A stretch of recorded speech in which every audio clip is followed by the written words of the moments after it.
দেখুন, বাংলাদেশটা একটা অন্য দেশ, ভারতবর্ষটা একটা অন্য দেশ।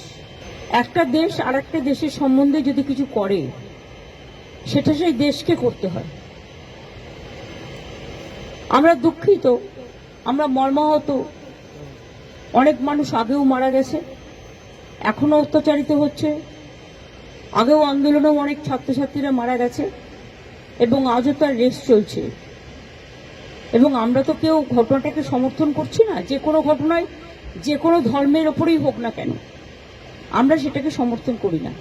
কিন্তু এক্ষেত্রে আমাদের ভূমিকা খুব লিমিটেড।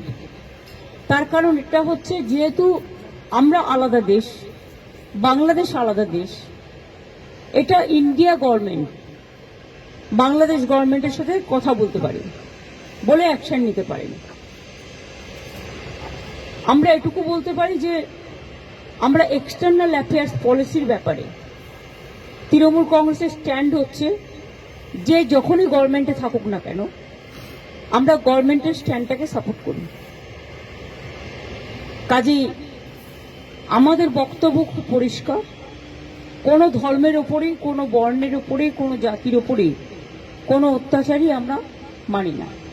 না হিন্দু, না মুসলমান, না শিখ, না খ্রিস্টান, আমরা সবাই এক। এটাই আমাদের প্রিন্সিপাল।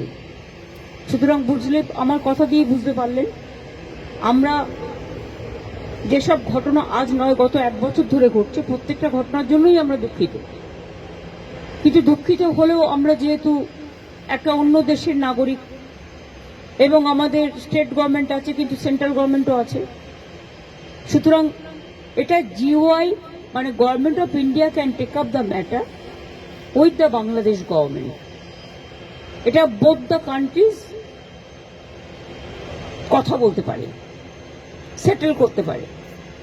এক্ষেত্রে আমাদের তো কোনোভাবে ইনভলভ করা হয় না এবং আমরা জানিও না। তিস্তা ব্যাপারে চুক্তি হয়ে গেছিল, আপনারা জানেন, যে আমাদের জানানোও হয়। কাজে আমাদের দিক থেকে আমরা বাংলাদেশকে ভালোবাসি, বাংলাদেশও আমাদের ইন্ডিয়াকে নিশ্চয়ই ভালোবাসে, বাংলাকেও ভালোবাসে। আমাদের ভাষা, সাহিত্য, পোশাক পরিচ্ছদ সবই এক।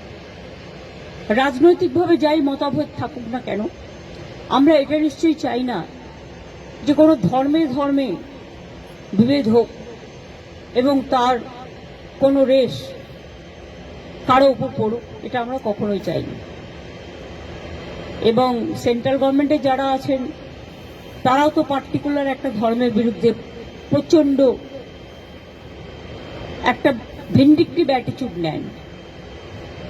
আমরা মনে করি কোনোটাই ঠিক নয়।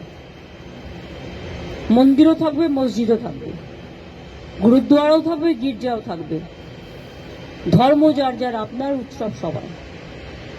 আমরা শান্তির পক্ষে, আমরা উন্নয়নের পক্ষ। ধর্মীয় মতামত প্রত্যেকে যেন পালন করতে পারে তার স্বাধীনতা অনুযায়ী, আমরা এটার পক্ষে।